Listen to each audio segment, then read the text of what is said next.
Assalamualaikum warahmatullahi wabarakatuh. Innal hamdalillah nahmaduhu wa nasta'inuhu wa nastaghfiruh wa na'udzu billahi min sururi anfusina wa min sayyiati a'malina. Man yahdihillahu fala mudilla lahu wa man yudlil fala hadiya lahu. Wa asyhadu an la ilaha illallah wahdahu la syarika lahu wa asyhadu anna Muhammadan 'abduhu wa rasuluhu la nabiyya ba'da.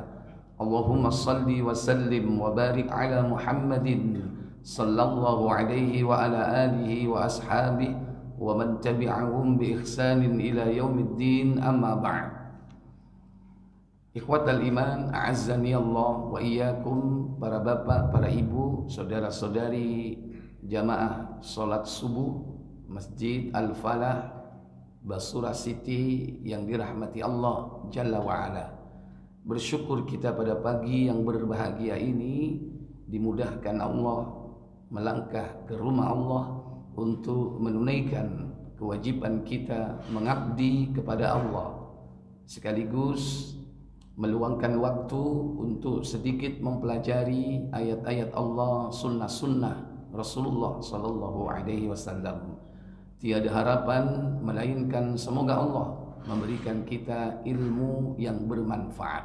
Sebagaimana doa kita setiap subuh, kita minta kepada Allah, Allahumma inni as'aluka ilman nafi'a. Baru setelah itu kita minta rizki yang halal, wa rizqan thayyibah. Dan semoga dengan keduanya, dengan ilmu, dengan rizki yang halal, kita diberikan oleh Allah wa amalan mutaqabbala, yakni amal yang diterima oleh Allah Jalla wa'ala. Karena Allah hanya menerima amal yang didasarkan atas ilmu, dan Allah akan menerima amal yang bersih dari makanan yang haram.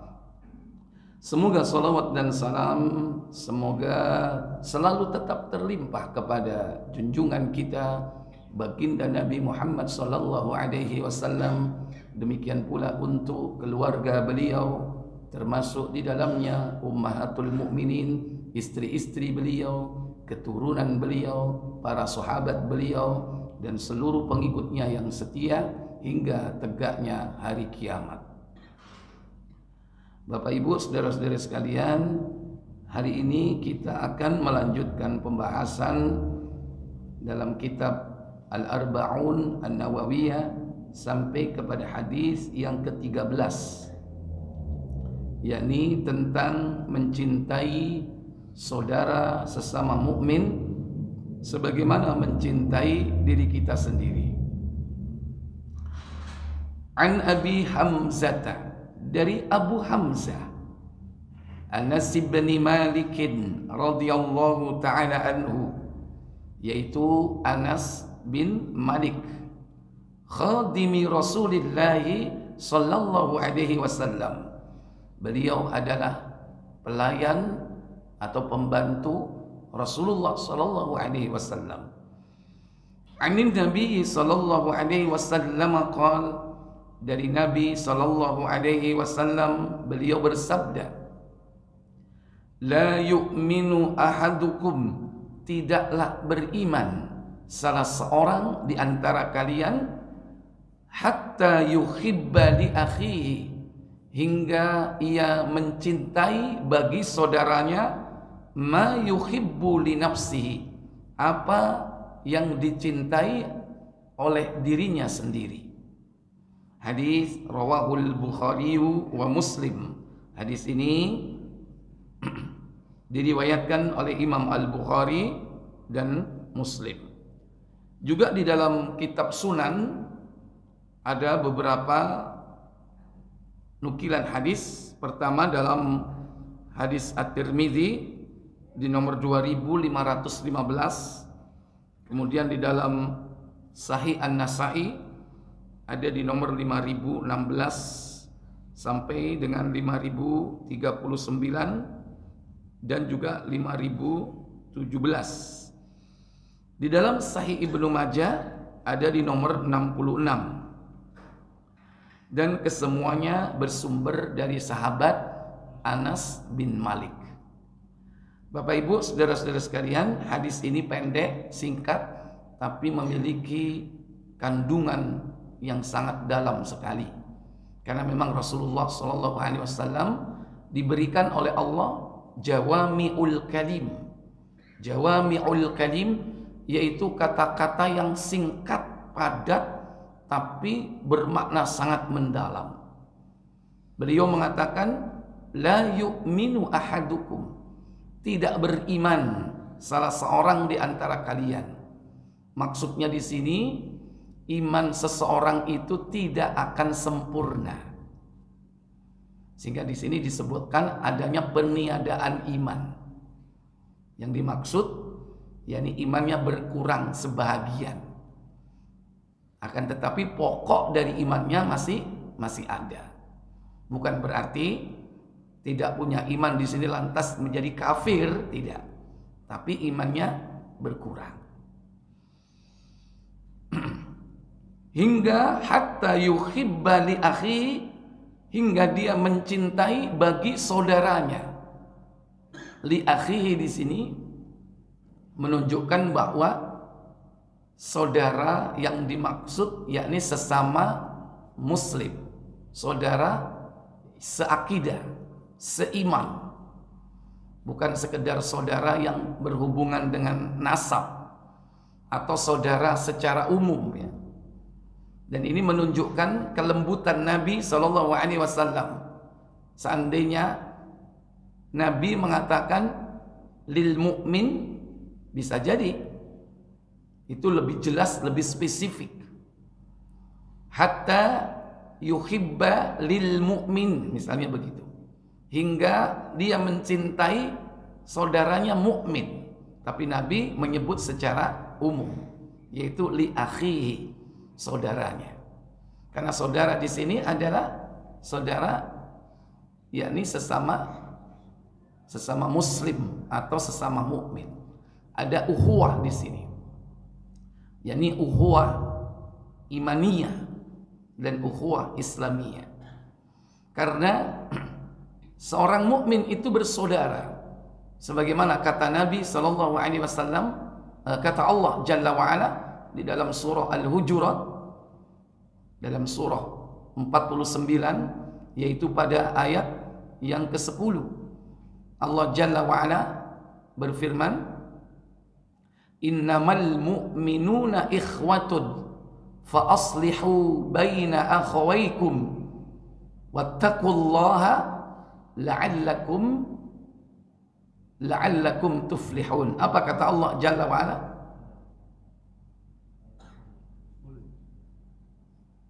Orang-orang yang beriman itu sesungguhnya bersaudara. Iya.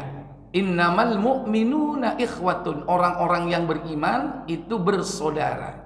Oleh karenanya, sebab itu berdamaikanlah atau perbaikilah hubungan antara kedua saudaramu itu, dan takutlah terhadap Allah, supaya kamu mendapatkan rahmat. Ya, afwan.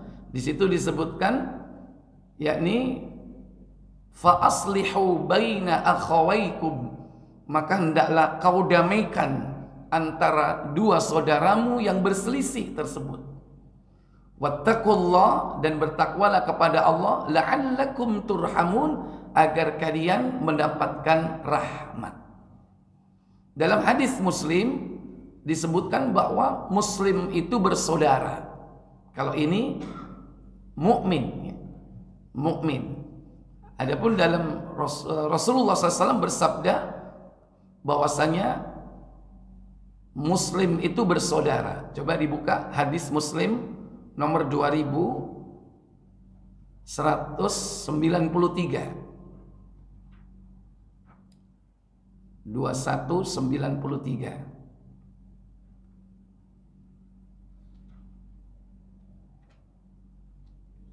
Silakan.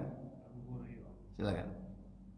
Dari Abu Hurairah radhiyallahu anhu, ia berkata. Apa katanya? Rasulullah SAW bersabda. Apa sabda beliau? Seorang muslim adalah saudara bagi sesama muslim.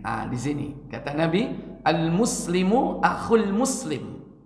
Seorang muslim adalah saudara muslim yang lain. Kalau tadi Allah berfirman, innamal mu'minuna ikhwatun. Sesungguhnya seorang mukmin itu adalah bersaudara. Kalau ini Nabi mengatakan al-muslimu akhul muslim. Muslim yang satu adalah saudara bagi muslim yang lain.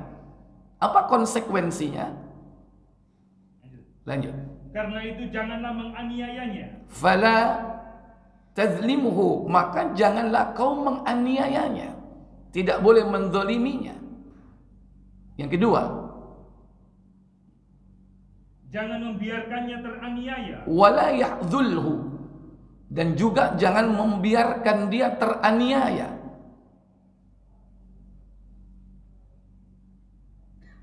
Dan jangan menghinanya. Wala yahkiruhu, dan jangan kau menghinanya. Nabi menyebutkan jangan kau mendoliminya, jangan kau biarkan dia terzolimi, dan jangan menghinanya, mencaci, memaki, meremehkan. Itu termasuk yahkiruhu, menghina. Ini bagian daripada mencintai. Kalau seandainya tidak mencintai, menyayangi, minimal jangan mendolimi, jangan dibiarkan dia terzolimi, atau jangan mencela atau mencaci, memaki. Kemudian semua itu dikaitkan oleh Nabi SAW dengan ketakwaan. Apa kata beliau? Takwa tempatnya di sini. Iya, at-taqwa hahuna. Nabi mengatakan at-taqwa hahuna sambil beliau menunjukkan ke dadanya 3 kali. 3 kali beliau menunjuk kepada yakni dadanya. Kemudian alangkah besar dosanya menghina saudaranya sesama muslim. Setiap muslim haram menumpahkan darah saudaranya sesama muslim, haram merampas hartanya, dan haram mencemarkan kehormatan atau nama baiknya. Al-muslim, kullul muslim alal muslim haramun. Setiap muslim yang satu dengan muslim yang lain haram. Apa? Damuhu, haram darahnya. Artinya darahnya suci, tidak boleh ditumpahkan sedikit pun, apalagi sampai mati. Wa maluhu, harta bendanya suci. Makna haram di situ suci. Karena Masjidil Haram, masjid suci. Tanah haram, tanah suci. Asy-syahrul hurum, bulan-bulan suci. Disebutkan dalam surah At-Taubah ada yakni syahrul hurum, yakni bulan-bulan suci. Nah, disebutkan di situ muslim yang satu dengan muslim yang lain itu ada kesucian yang harus dijaga. Damuhu, darahnya, wa maluhu, hartanya, tidak boleh diambil, tidak boleh dicolong, tidak boleh diambil dengan cara yang batil, tidak boleh dirusak. Kemudian wa irduhu, suci kehormatannya, nama baiknya, tidak boleh dihancurkan nama baiknya, tidak boleh digunjing, tidak boleh difitnah, harus dipelihara. Ikhwatal iman, a'azzani Allah wa iyyakum. Jadi ini menandakan bahwa dalam Islam itu ada tingkatan-tingkatan. Dalam Islam ada tingkatan-tingkatan. Ada tingkat al-Islam, ada tingkat al-iman, ada tingkat al-ihsan. Paling tidak kalau kita merujuk kepada ayat Quran, di situ disebutkan saudara sesama mukmin. Kalau kita melihat hadis Nabi SAW, yaitu saudara sesama muslim. Dan yang dimaksud Nabi SAW, hatta yuhibba li akhihi, hingga ia mencintai bagi saudaranya, yakni apa? Yakni akhul muslim, akhul mu'min. Ma yuhibbu li nafsihi, sebagaimana ia mencintai dirinya sendiri. Ini menunjukkan bahwa dalam Islam itu tidak boleh egois. Artinya kalau kita menginginkan suatu kebaikan, maka kebaikan itu pun juga diharapkan oleh orang lain. Jangan sampai kita mencintai suatu kebaikan, tapi kebaikan yang kita cintai itu kita benci, Sehingga tidak boleh ada pada orang lain. Kalau kita suka akan ketenangan, maka ketenangan itu pun diharapkan oleh saudara kita. Jangan sampai kita pengen tenang, orang lain nggak boleh tenang. Kita pengen enak, orang lain nggak boleh enak. Itu berarti hanya kepentingan diri sendiri. Dalam Islam, apa yang kau cintai, maka begitu pula lah saudaramu berharap mendapatkan kebaikan sebagaimana apa yang kita harapkan. Bahkan dalam hal ini mencintai saudara itu sudah sampai kepada tingkatan mukmin, mencintai saudara. Karena Nabi SAW sendiri, beliau sangat mencintai umat ini. Padahal tidak ada hubungan nasab sama sekali. Tidak ada hubungan secara keturunan, tidak ada. Tapi begitu cintanya Nabi SAW kepada umatnya. Jadi beliau mengucapkan kalimat ini, Nabi sendiri mencontohkan. Bahkan kalau kita mencintai seseorang, Nabi memerintahkan, beritahu orang yang kau cintai itu. Beritahu. Datangi rumahnya kalau perlu. Sampaikan bahwa kau mencintainya.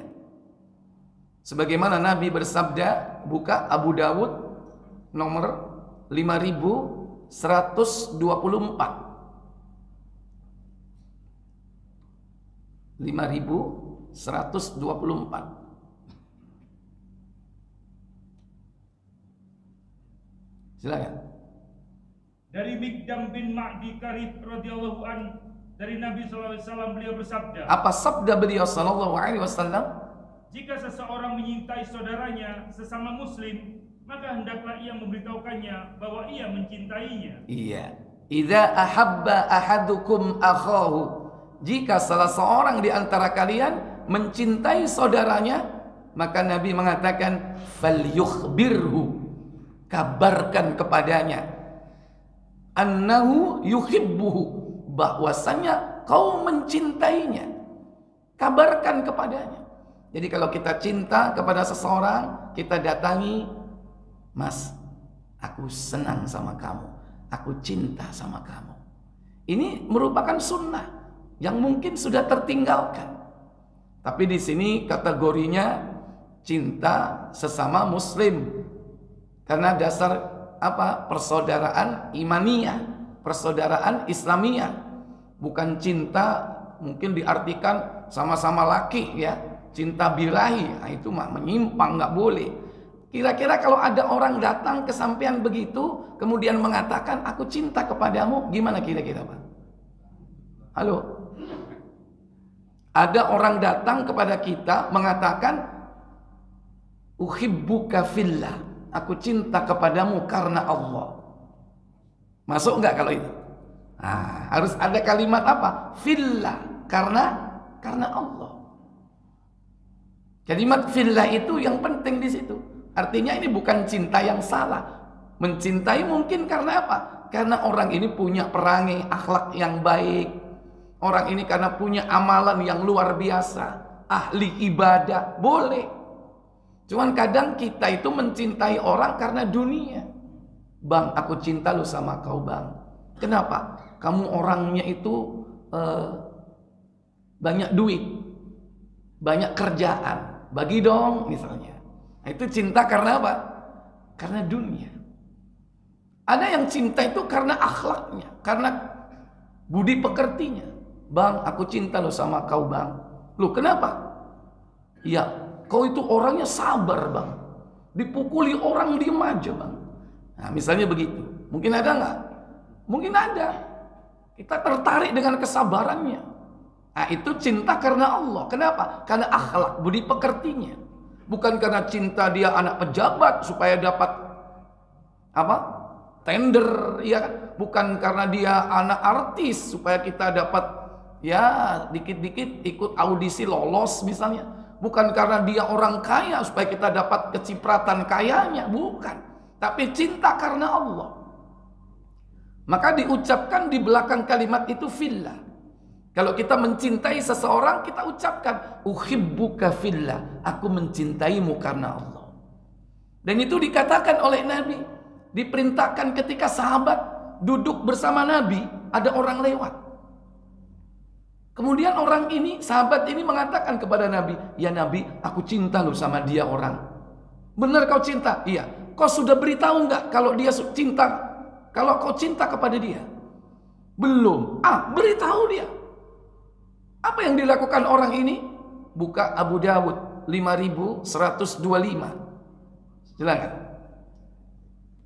Dari Anas bin Malik radhiyallahu an bahwa seorang lelaki berada di sisi Nabi SAW. Maka seorang lelaki lain melintasinya dan ia berkata, "Wahai Rasulullah, sesungguhnya aku mencintai orang ini." Maka Nabi SAW bertanya, Apa katanya? "Apakah kamu telah memberitahukannya?" "A'lam tahu?" Apakah kau sudah memberitahu dia kalau kau mencintainya? Apa kata orang ini? Ia menjawab, "Belum." Lah, belum. Kemudian apa yang dilakukan orang ini?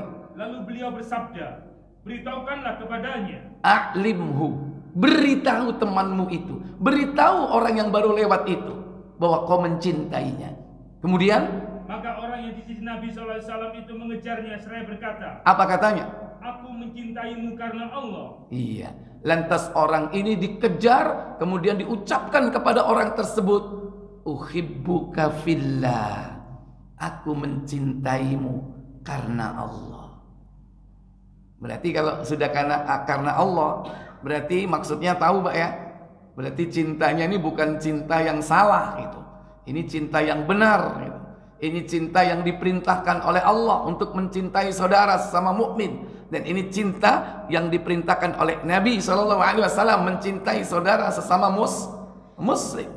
Cuman kalau kita dapat seperti itu Pak, harus dijawab. Apa jawabnya? Lanjut. Orang itu menjawab, "Semoga yang karenanya kamu mencintaiku akan mencintaimu." Iya, itulah jawabannya. Semoga yang karenanya, karena Allah, engkau mencintaiku, mencintaimu. Semoga karena Allah, Allah yang karenanya kau mencintaiku, Allah mencintaimu. Itu maksudnya. Jadi kalimatnya, ahabbaka alladzi ahbabtanilah. Ahabbaka alladzi ahbabtanilah. Kalau secara letterlek disebutkan ahabbaka, semoga mencintaimu, alladzi, zat yang, ahbabtanilah, yang karenanya kau mencintai aku. Karena siapa? Karena Allah. Maksudnya semoga Allah mencintaimu, yang hanya karena dialah engkau mencintaiku. Itu jawaban kalau ada orang yang mengatakan bahwa dia cinta kepada kita. Ahabbaka alladzi ahbabtanilah. Sudah hafal Pak? Halo? Belum? Ayo diulangi. Ahabbaka bersama. Alladzi ahbabtani lah. Ya, saya ulang. Ahabbakalladzi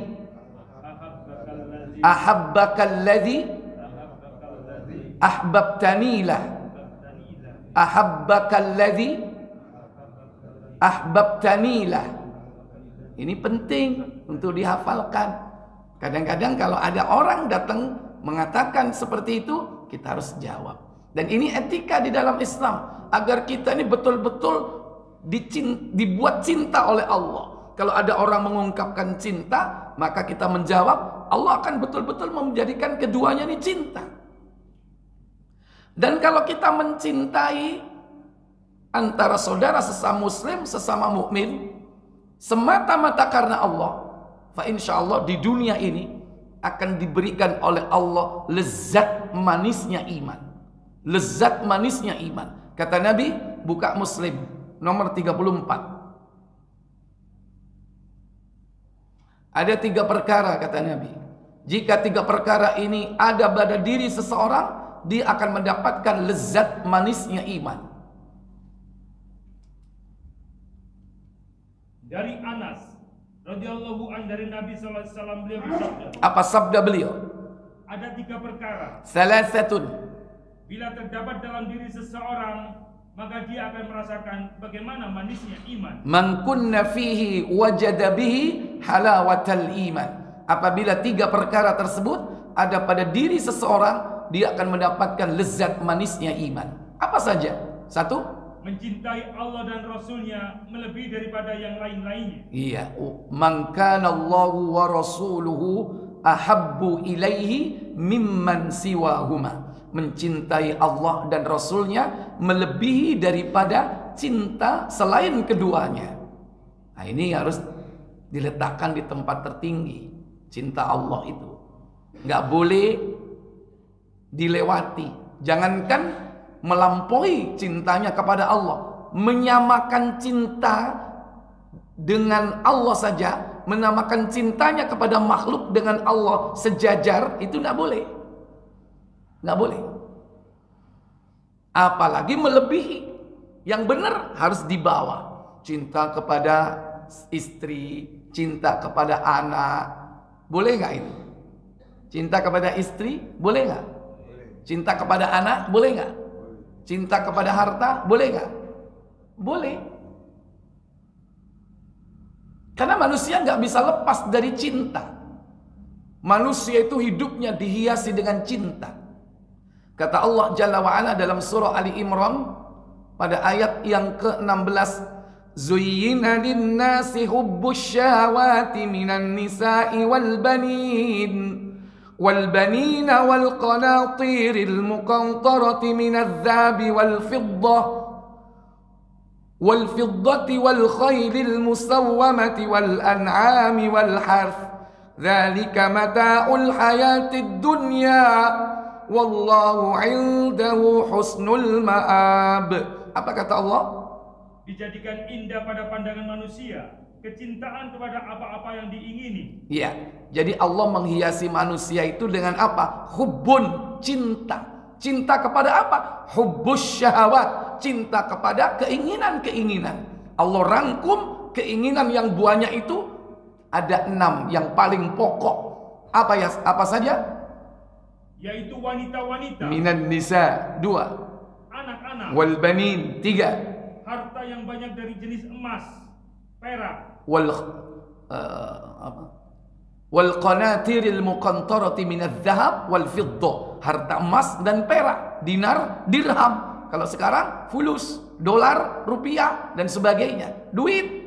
Yang keempat, kuda pilihan atau kendaraan. Wal khailil musawwama, kuda-kuda pilihan. Itu dulu. Kalau sekarang kendaraan pilihan. Contohnya apa, Pak? Ya udah sebut aja idolanya apa. Ya. Kemudian yang kelima, binatang ternak. Al-an'am. Yang keenam, dan sawah ladang. Al-harth, sawah dan ladang. Apa kata Allah? Itulah kesenangan hidup di dunia. Dan di sisi Allah lah tempat kembali yang baik, yaitu surga. Iya, jadi manusia nggak bisa lepas dari cinta. Cinta kepada dunia. Tapi semua itu levelnya harus dibawa. Yang tertinggi apa? 2, Allah, Rasul. Jangan melebihi atau menyamakan. Kalau menyamakan saja tidak boleh, apalagi sampai melebihi. Karena Allah katakan, wa minan nasi may yattakhidhu min dunillahi andada yuhibbunahum ka hubbillah. Menyamakan aja nggak boleh. Surah Al-Baqarah ayat 165.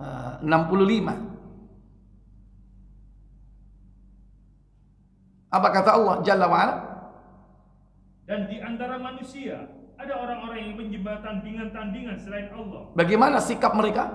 Mereka mencintainya sebagaimana mereka mencintai Allah. Nah, itu nggak boleh, berarti menyamakan. Ya, yuhibbunahum ka hubbillah. Mereka mencintai semua itu seperti mencintai Allah. Di sini ada kesamaan, menyamakan nggak boleh. Maka dia harus dibawa posisinya.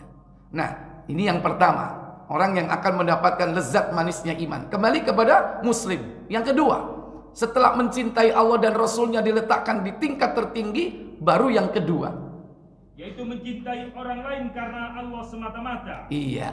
Wa ayyuhibbal mar la yuhibbu illa lillah.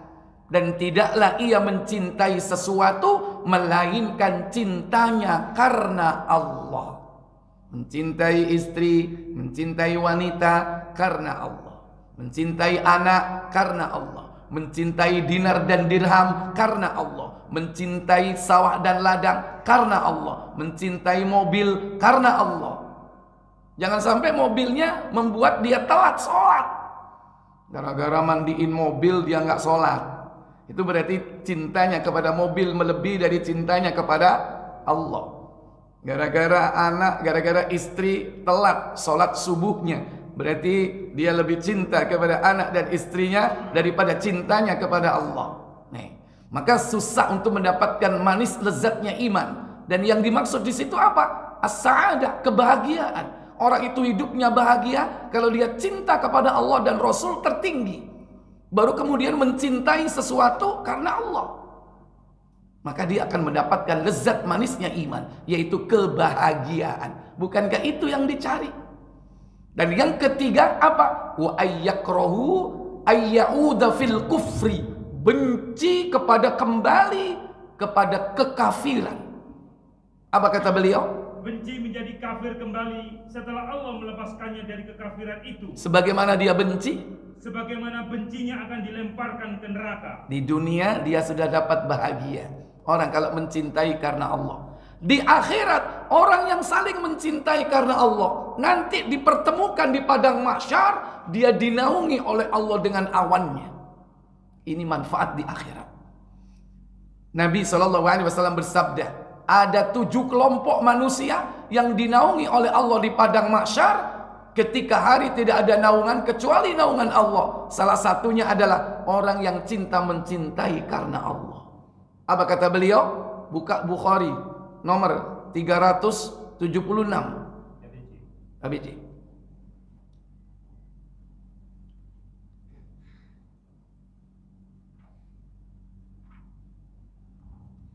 Nabi mengatakan, sab'atun yudhilluhumullahu fi dhillih yawma la dhilla illa dhilluh. Apa katanya? Dari Abu Hurairah. Dari Abu Hurairah radhiyallahu an, dari Nabi sallallahu alaihi wasallam, beliau bersabda. Apa sabda beliau? Allah Subhanahu wa taala akan memberikan naungan kepada 7 jenis orang pada hari kiamat, di mana tidak ada naungan ketika itu kecuali naungan Allah. Siapa saja mereka? Satu. Yang pertama, imam atau pemimpin atau kepala pemerintahan yang adil. Imamun adilun, pemimpin yang adil. Ini yang akan dinaungi kelak di akhirat. 2.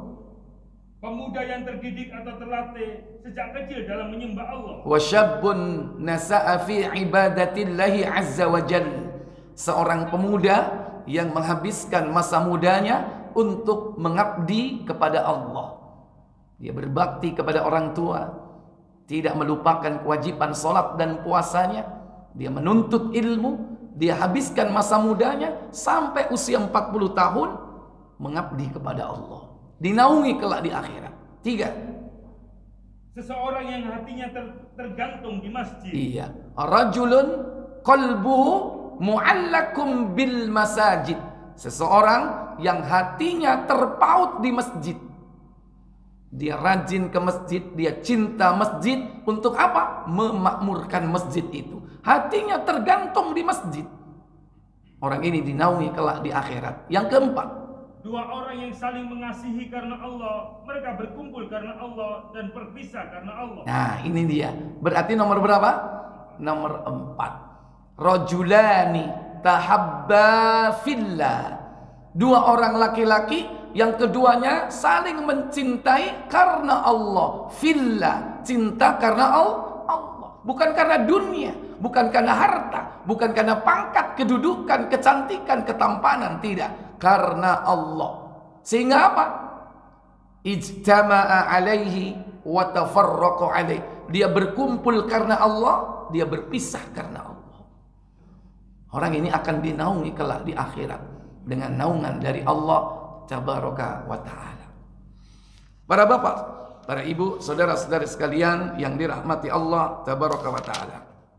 Kemudian di antara para ulama menjelaskan tentang faidah dari hadis ini.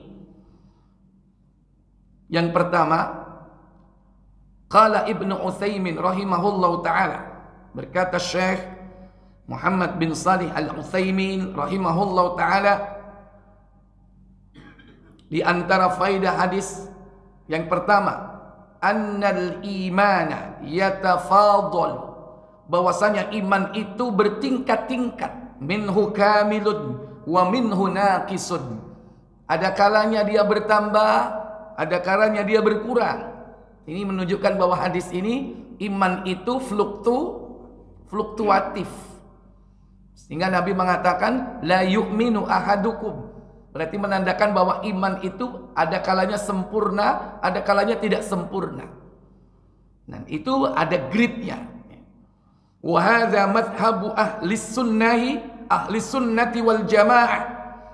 Dan inilah mazhab ahlu sunnah wal jamaah, annal imana yazidu wa yanqusu, bahwasanya iman itu bertambah dan berkurang. Yazidu bi taatir rahman, bertambah iman itu karena apa? Taat kepada Allah. Kalau semakin rajin dia sholat, rajin berpuasa, rajin baca Quran, rajin bersedekah, iman semakin bertambah. Wa yanqusu bil maksiyah, dan iman itu akan berkurang dengan perbuatan maksiat. Semakin dia perbanyak maksiat, imannya semakin berkurang terus. Begitulah sifat dari iman. Yang kedua, al-hathu ala mahabbatil khair lil mu'minin, yakni anjuran agar kita ini mencintai kebaikan untuk saudaranya sesama mukmin. Sebagaimana liqaulihi sallallahu alaihi wasallam, hatta yuhibba li akhihi ma yuhibbu li nafsi, hingga kau mencintai yang ada pada saudaramu apa yang ada pada dirimu. Kalau kita senang kebaikan ada pada diri kita, maka kebaikan itu pun juga harus ada pada saudara-saudara kita. Yang ketiga, at-tahdhiru man ayyuhibba lil mu'minin ma la yuhibbu li nafsihi, peringatan, yakni bahwasannya siapa yang mencintai saudaranya sesama mukmin, maka dia tidak akan suka apabila perbuatan buruk itu ada padanya. Ma la yuhibbu li nafsihi, jadi apa yang tidak disukai oleh dirinya, maka hal itu jangan sampai ada pada dirinya dan pada diri saudaranya. Sebaliknya tadi, apa yang dicintainya, maka hal itu juga harus ada pada diri saudaranya. Kemudian yang keempat, taqwiyatur rawabita bainal mu'min. Hadis ini merupakan prinsip dasar untuk mengikat persaudaraan antar sesama muslim dan mukmin. Bahkan dalam hadis disebutkan mukmin itu seperti bangunan. Al-mu'minu kal bunyan, seperti bangunan. Yashuddu ba'dukum ba'dha, yang antara satu dengan yang lain itu saling menguatkan bangunan tersebut. Kemudian yang kelima, anna man ittasafa bih fa innahu la yumkinu ay ya'tadi ala ahadin minal mu'minina fi mali aw fi 'irdihi aw ahlihi. Maka orang yang disifati dengan sifat hadis tersebut tidak akan mungkin dia melakukan gangguan, perbuatan yang merugikan saudaranya sesama mukmin, baik pada hartanya atau pada kehormatannya atau pada keluarganya. Kenapa demikian? Karena dia orang yang mencintai saudaranya karena Allah, sehingga tidak mungkin dia berbuat zalim, yakni kepada saudaranya. Dia jaga agar jangan sampai dia merusak harta benda, kehormatan, dan juga darah. Kalau tidak, kezaliman ini nanti akan dituntut sampai di akhirat, seandainya dia tidak selesaikan di dunia ini. Karena Allah Jalla wa'ala akan mengadili setiap manusia terhadap semua kezaliman-kezaliman yang dilakukan di dunia. Makanya Nabi memerintahkan, jika kau melakukan kezaliman di dunia ini, segera selesaikan. Falyatahallalhu, kata Nabi. Al-yaum, sekarang juga.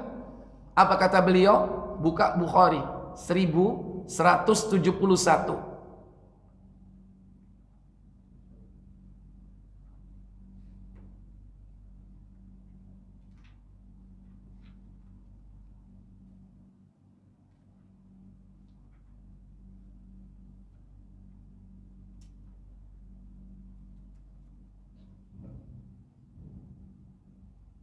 Dari Abu Hurairah radhiyallahu an, Rasulullah SAW bersabda, Apa sabda beliau?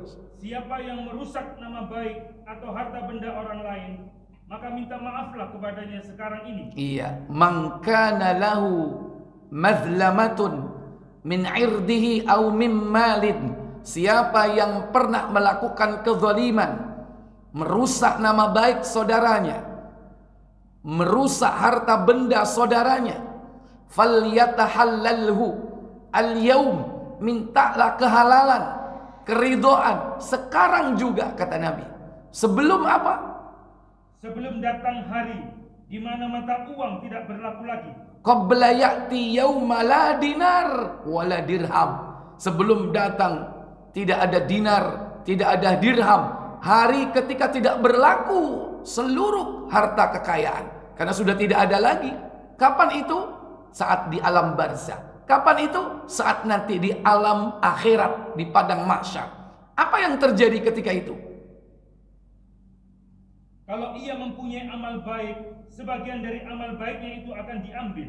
Iya. Sesuai dengan kadar aniaya yang telah dilakukannya. Idza kana lahu ajrun, apabila dia memiliki pahala amal saleh, kebaikan, fayakhudhu ajra amalis salih biqadarin madlamati. Diambil itu pahala amal solehnya sesuai dengan kadar kezaliman. Mungkin karena dia pernah membunuh, tidak diselesaikan. Pernah memukul, tidak diselesaikan. Diambil itu pahala-pahalanya sesuai dengan kadar kezaliman yang dia lakukan. Kemudian diberikan kepada siapa? Kepada orang yang terzalimi. Jika belum selesai urusannya, apa yang terjadi?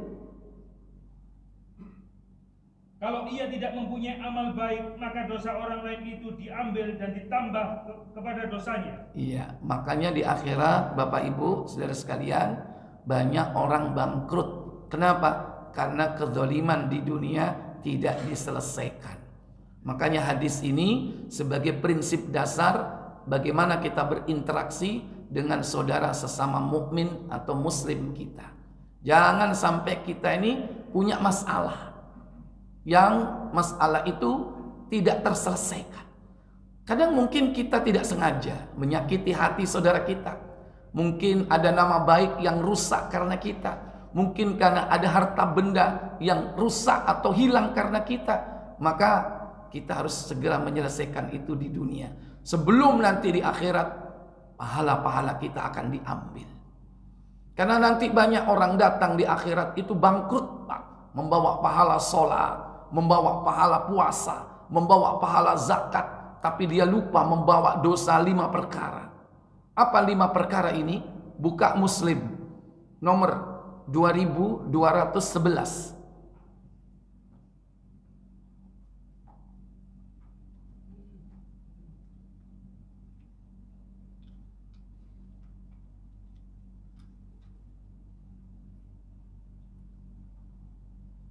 Silakan. Dari Abu Hurairah radhiyallahu an, ia berkata, Rasulullah SAW bersabda. Apa sabda beliau? Tahukah kamu apa arti muflis? Atadruna mal muflis? Yaitu, tahukah kau arti atau orang yang bangkrut, pailit? Apa kata sahabat? Jawab para sahabat, muflis menurut kami ialah orang yang tidak punya uang dan tidak punya harta. Al-muflis fina, katanya. Man la dirhaman wala mata'. Orang yang bangkrut itu di kalangan kita, orang yang tidak punya duit, tidak punya harta. Apa kata Nabi SAW? Sabda Rasulullah SAW, muflis dari umatku akan datang kelak di hari kiamat membawa sholat, puasa dan zakat, dan membawa dosa karena dia pernah memaki orang. Ya, jadi Nabi SAW mengatakan al-muflis fina, Orang yang bangkrut di kalangan kita itu adalah ya'ti yaumal qiyamah. Dia datang di hari kiamat bisolatin, dengan pahala solatnya, wasiyamin, wazakatin, pahala puasanya, pahala zakatnya. Tetapi dia datang di hari kiamat dengan membawa dosa. Wa ya'ti yaumal qiyamah qad syatamahada. Pernah dia apa? Mencaci maki saudaranya, mengumpat, mencaci. Ini yang pertama. Yang kedua, pernah menuduh orang. Wa qadzafahada, pernah menuduh orang. Mungkin barangkali kalau mengumpat, mencaci di hadapan orangnya. Tapi yang kedua ini menuduh, menfitnah. Barangkali dibalik itu semua tanpa sepengetahuan orangnya. Yang ketiga, pernah memakan harta orang. Wa akala malahada. Yang keempat, pernah membunuh orang. Wa safaka damahada, pernah menumpahkan darah saudaranya. Bahkan minimal yang kelima, dan pernah memukul orang. Wa darabahada, pernah memukul saudaranya dan tidak diselesaikan. Mestinya harus diselesaikan. Mas, maaf ya, tadi saya nggak sengaja mukuli sampean. Gimana kira-kira?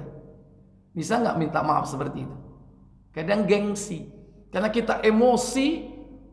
Dia mukul 1, kita mukul 10, berarti ada kelebihan 9, ya kan? Mestinya dalam Islam boleh membalas. Kalau kita dipukul sekali, kita boleh balaslah sekali, impas. Tapi enggak, karena kita emosi, kita mukulnya lebih, bahkan nggak cukup mukul, nendang dan sebagainya. Nah itu harus dihalalkan, minta keridhaan. Kalau enggak, bahaya. Fayakhudhu hada min hasanatihi wa hada min hasanati. Apa katanya? Maka diberikan pahala kebaikannya kepada orang-orang yang dizoliminya. Terus? Jika pahala kebaikannya habis sebelum terbayar lunas kepada orang-orang yang dizoliminya, maka diambil dosa-dosa mereka yang dizoliminya, lalu ditimpakan kepadanya, kemudian dia dilemparkan ke neraka. Iya. Faturiha finnar, akhirnya dia dicampakkan oleh Allah ke neraka. Karena habis pahalanya, bertambah dosanya. Yang keenam, annal ummatal islamiyata yajibu an takuna yadan wahidatan wa qalban wahidan.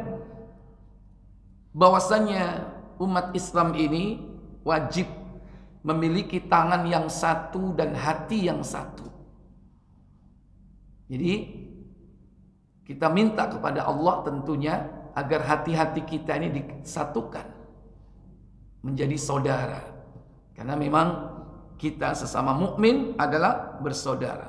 Wa hadza ma'khudun min kauni kamalil iman. Dan ini menunjukkan, diambil dari hadis tersebut berkaitan dengan sempurnanya iman seseorang.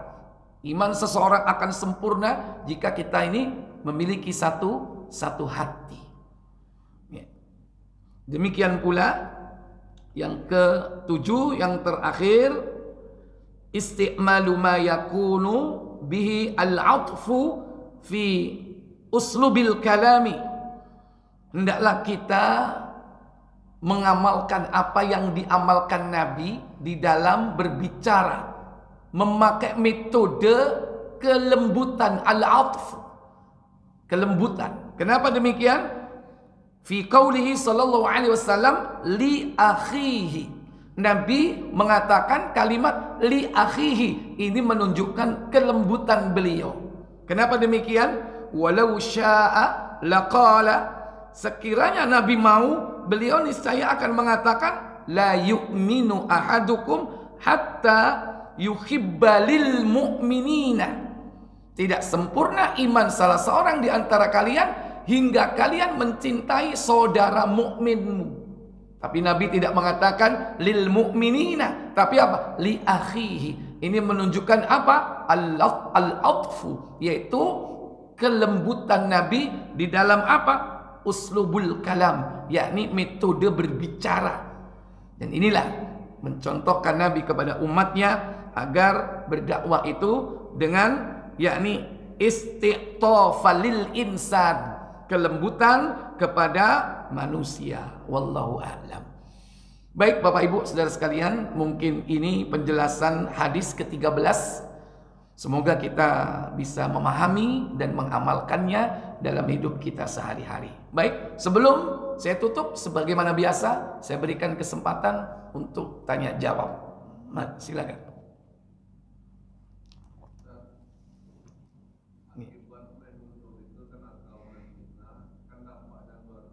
Betul.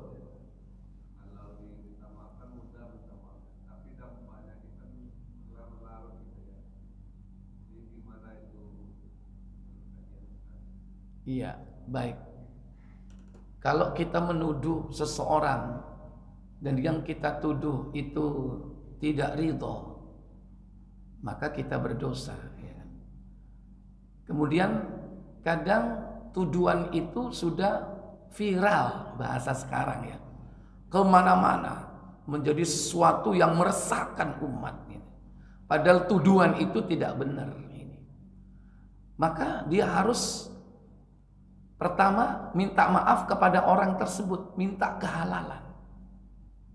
Dan yang kedua, dia wajib mengumumkan kepada umat bahwa apa yang diucapkan itu salah. Bapak-bapak, saudara-saudara sekalian, saya dulu menuduh fulan bahwa fulan ini melakukan begini dan begitu. Maaf, hari ini saya sampaikan bahwa tuduhan saya itu salah. Saya berdosa telah menuduh beliau melakukan begini dan begitu. Nah, jadi kita harus sampaikan kabar berita kebalikannya, yaitu tentang kebaikannya. Jadi setelah kita minta maaf kepada orang tersebut, minta maaf kepada orang lain yang berburuk sangka akhirnya kepada orang tersebut, dan yang ketiga, kita puji orang itu sebagaimana apa yang dia miliki. Tapi memuji berlebihan juga tidak boleh. Tapi secara proporsional. Ternyata beliau adalah orangnya baik, tidak seperti yang saya katakan. Orangnya itu dermawan, yang kemarin saya katakan pelit, ternyata orangnya tidak pelit. Nah, itu sebagai apa? Sebagai kompensasi kalau kita ingin minta keridhaan kepadanya. Karena masalahnya Pak, kalau sudah orang itu menuduh orang tersebut padahal hal itu tidak benar, maka berita itu akan menjadi merusak tatanan masyarakat sehingga resah. Misalnya ada orang dituduh sebagai teroris misalnya, ternyata tidak seperti itu. Ketika masyarakat menuduhnya teroris misalnya, dia resah nggak masyarakat Pak? Resah Pak, nggak aman itu, meresahkan karena tuduhan itu. Nah, ini harus diperbaiki. Nah, memperbaikinya bagaimana? Kita harus mengerjakan sesuatu yang menjadi lawan perbuatan sebelumnya. Mengikuti perbuatan baik, mengikuti perbuatan buruk dengan perbuatan baik. Niscaya yang buruk kemarin itu akan dihapus dengan yang baik itu. Kalau kita mencaci, memaki, mencela, maka kita di samping minta maaf, maka kita harus memuji, menyampaikan kebaikannya. Itu berarti apa? Mengikuti perbuatan buruk dengan yang baik. Kata Nabi SAW, buka Tirmizi nomor 1987.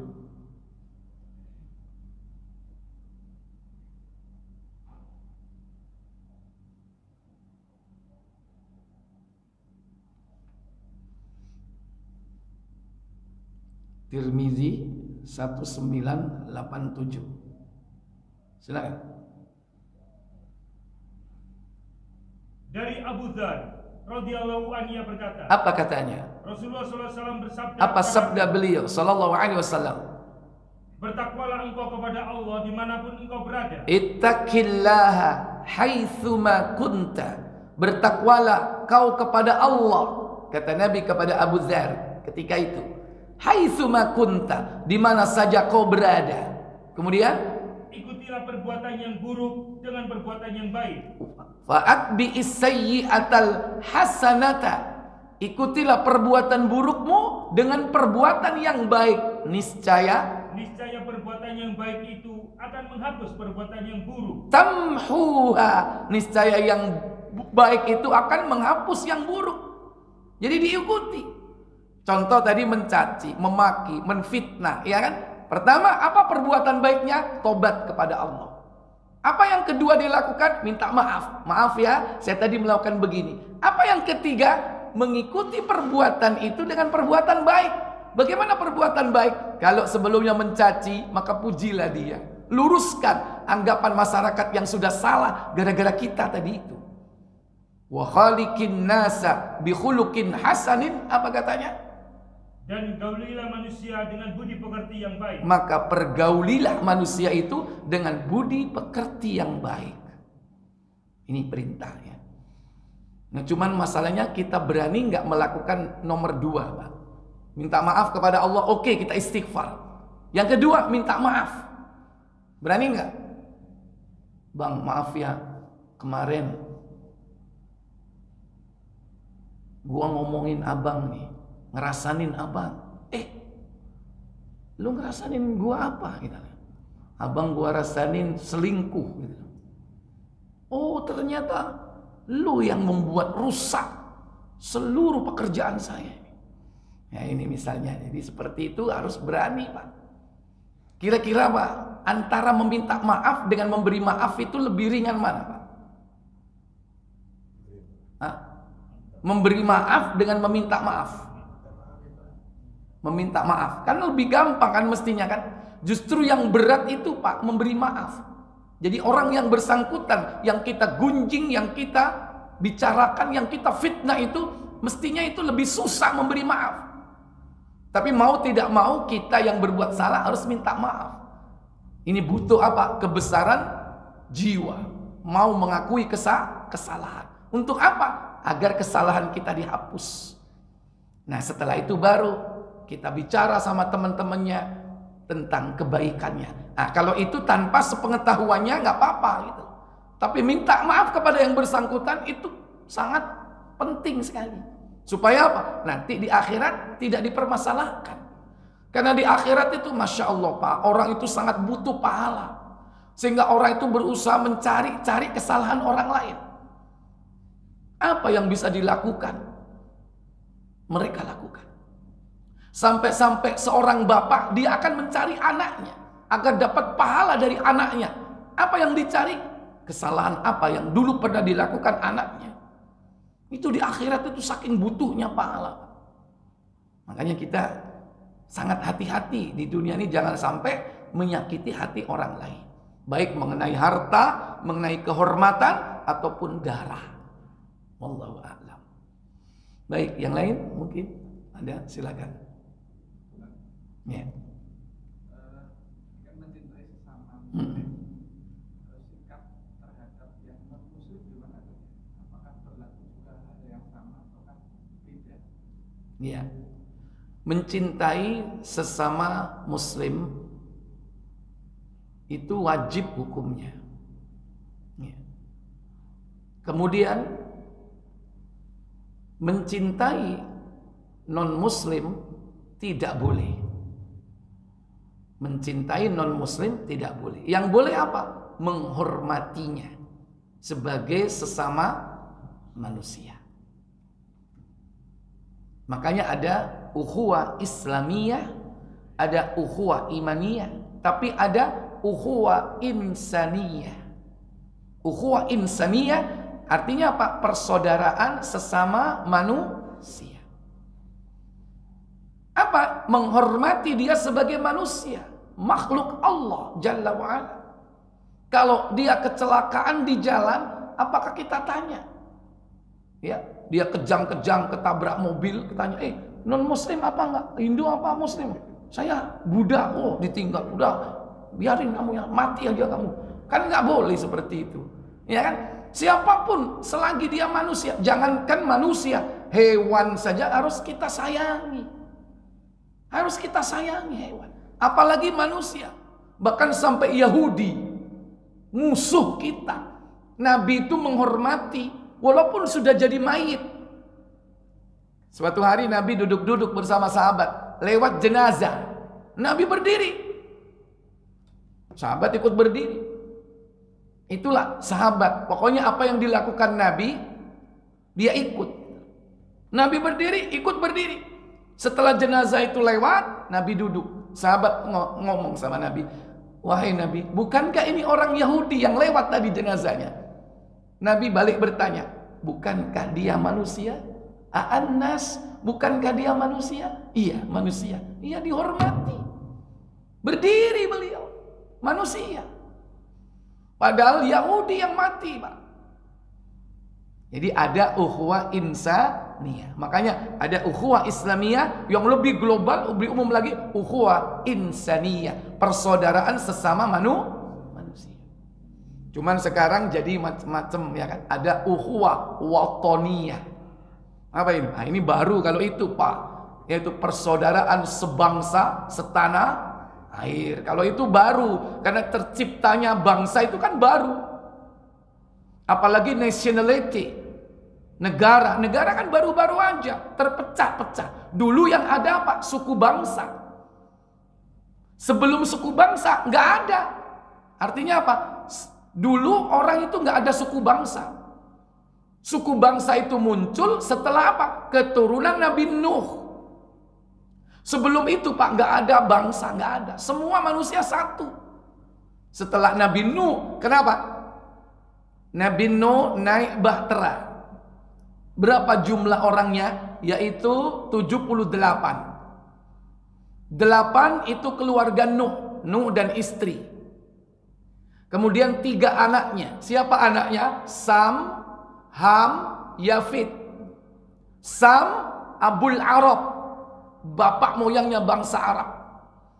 Itu anaknya Nabi Nuh. Sam.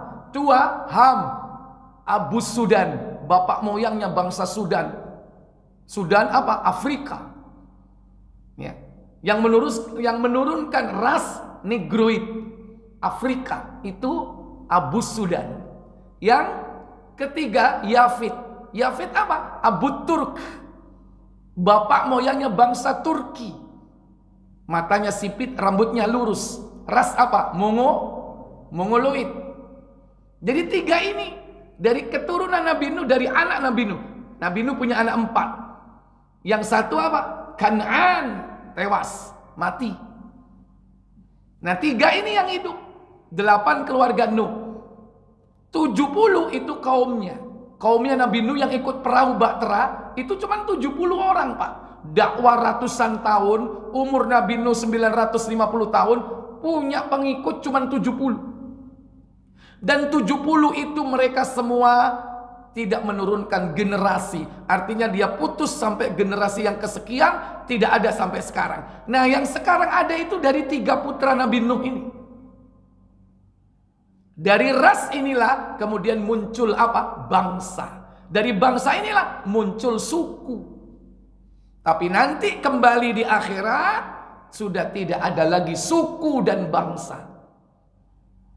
Apalagi kalau sudah masuk surga. Kenapa? Orang kalau sudah masuk surga, wajah bapak ibunya kembali seperti Adam dan Hawa. Buka Muslim nomor 2425.